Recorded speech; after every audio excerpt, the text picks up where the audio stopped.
Hello my dear student, how are you.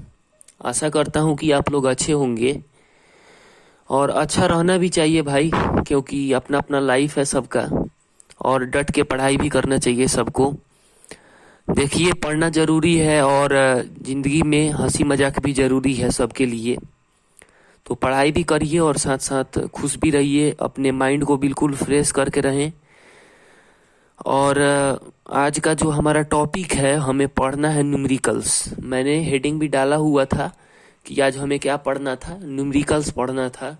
तो चलिए numericals मैं लिख भी देता हूँ कि हमें न्यूमेरिकल्स पढ़ना है, नहीं तो बहुत बच्चे बोलेंगे कि सर टॉपिक क्या था मेरा।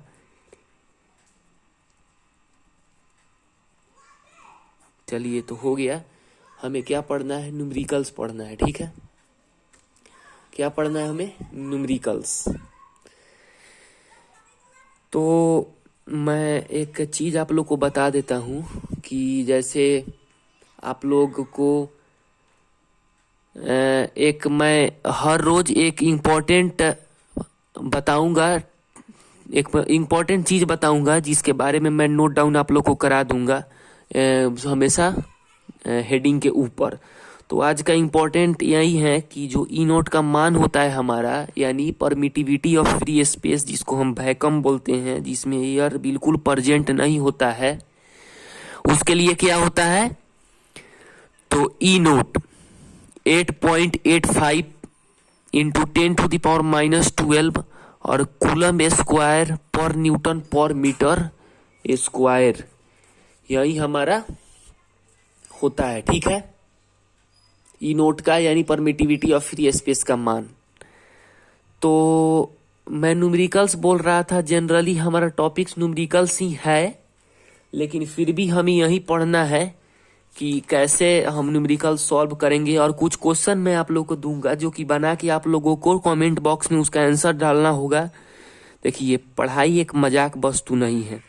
मैं एक क्वेश्चन दे रहा हूँ तो आप लोग के लिए ही दे रहा हूँ, क्योंकि ये हर साल किसी ना किसी बोर्ड एग्जाम में, या बिहार बोर्ड का एग्जाम हो या सीबीएसई को एग्जाम हो, हर साल ये क्वेश्चन एराइज करता है।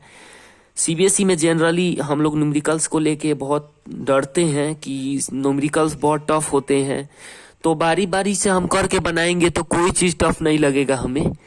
तो मैं बाकी यूट्यूबर की तरह एक साथ नहीं करूँगा कुछ भी हौच पौच, सब एक साथ क्लियरली आप लोग को सॉल्व करूँगा। तो आइए हम देखते हैं। देखिए, जनरली ये न्यूमेरिकल्स नहीं है, मतलब हमें जो 1 कूलम जो चार्ज है वह नंबर ऑफ इलेक्ट्रॉन के टर्म्स में निकालना है। तो हम मान लेंगे कि Q1 का जो मान है वह 1 कूलम है, और हम लोगों ने पढ़ा भी था कि 1 कूलम जो चार्ज होता है वह 6.25 इंटू 10⁻18 इलेक्ट्रॉन के बराबर होता है, ठीक है। होता है ना, इसे नोट डाउन करते चलेंगे। और Q2 का मान भी हम लोग 1 कूलम ले लेते हैं, ठीक है। और जो डिस्टेंस है वो 1 मीटर हो गया, ठीक है। तो हम लोगों ने पढ़ा था कि F is equal to formula होता है KQ1Q2/r², यही ना फार्मूला होता है कूलम्स लॉ के अनुसार। तो देखिए, जो फोर्स K का मान जो है, K जो इलेक्ट्रिकल एक कांस्टेंट होता है, तो उसके जगह पर हम 9 इंटू 10⁹ लिखेंगे, जो कि न्यूटन में होता है, क्योंकि फोर्स का जो एसआई यूनिट होता है वह न्यूटन होता है। और ये जो Q1 Q2 है 1 है, और डिस्टेंस भी 1 मीटर है। तो इसलिए जो इसका आंसर होगा 9 इंटू 10⁹ न्यूटन इसका आंसर हो जाएगा, ठीक है। तो 1 कूलम चार्ज का कैसे डिफाइन करेंगे हम लोग, नंबर ऑफ टर्म के इसके इलेक्ट्रॉन में।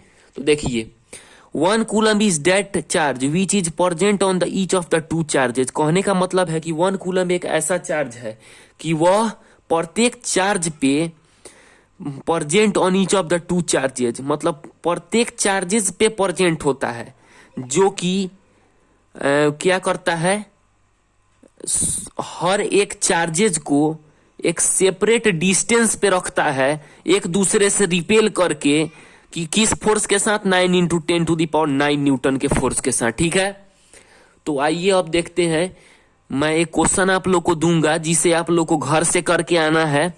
तो देखिए क्वेश्चन क्या है। 2 charges 3 microcoulomb and 5 microcoulomb are separated at a distance of 20 centimetre, calculate the electric force between them. कृपया इस क्वेश्चन को आप लोग करें और हमारे कमेंट बॉक्स में कमेंट करें कि आप लोग का आंसर कितना आया है।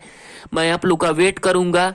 अच्छे बच्चे जो हैं वो हमेशा टीचर की बात मानते हैं। और देखिए, मैं आप लोग को एक जरूरी जानकारी दे देता हूं कि क्योंकि बहुत जरूरी जानकारी है ये, कि मान लीजिए माइक्रो कूलम है, तो आप लोगों ने पढ़ा था जैसे माइक्रो कूलम, नैनो कूलम और मिली कूलम। तो माइक्रो कूलम यहाँ पे है, तो आप लोग को हिंट कर दे रहा हूं कि 3 माइक्रो कूलम का कितना होता है। प्लीज कमेंट बॉक्स में कमेंट करें और मुझे बताएं कि माइक्रो कूलम का कितना होता है।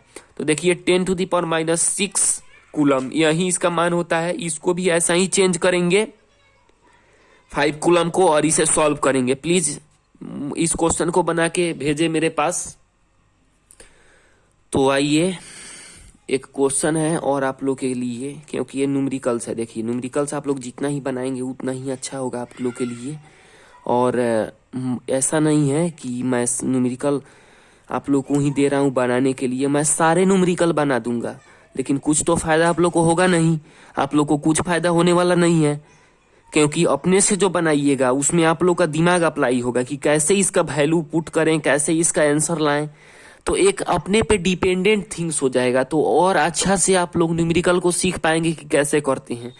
स्टेप बाय स्टेप आप लोग एक एक क्वेश्चन को पढ़ते जाएं और उसे सॉल्व करते जाएं। मैं न्यूमेरिकल से एक बताया था कि कैसे न्यूमेरिकल सॉल्व करते हैं, और बहुत सारे न्यूमेरिकल्स आने वाले हैं, क्योंकि यह तो फर्स्ट चैप्टर है ना, बहुत सारा चैप्टर हमें आगे पढ़ना है।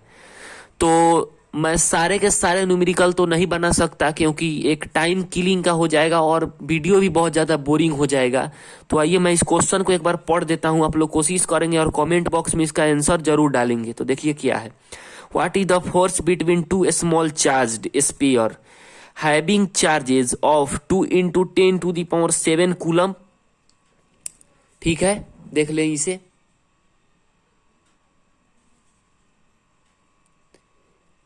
And 3 × 10⁻⁻7 coulomb place 30 centimetre apart in air.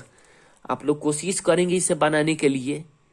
बहुत आसान क्वेश्चन है, बहुत इजी क्वेश्चन है, आसानी से बनने वाला क्वेश्चन है। कुछ भी नहीं है इसमें, बस हमें क्या निकालना है, फोर्स निकालना है दो चार्जेस के बीच का।